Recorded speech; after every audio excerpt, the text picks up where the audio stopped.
Narito na nga ang ating latest update tungkol mismo kay Donnie Pangilinan at Bel Mariano, kung saan ang glam team nga ay may inamin tungkol sa estado. Yan nga ay dahil sa kanilang live kung saan ay agad-agad inend matapos ngang sabihin ito at sagutin ng isang katanungan. Kaya naman talaga nahimlay agad-agad ang maraming netizens at lalong-lalo na ang mga bula.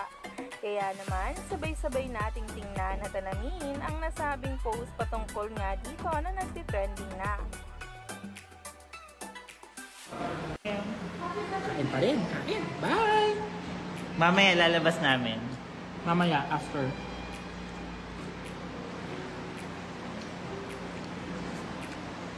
Bye-bye. Oo, teka. Oo, teka.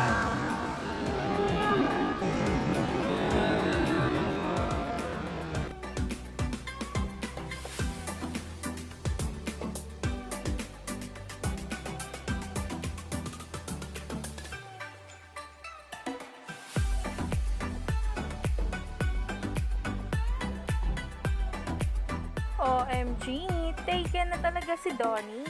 At yan nga'y walang iba kundi si Bel ang girlfriend. Umani nga agad ito ng samot-saring komento sa social media at kaya naman pala open na nga sila sa publiko kung gaano nga sila ka-sweet dahil may estado na pala't label na umani na nga agad ng samot-saring komento. Kaya naman stay tuned lang tayo for more updates.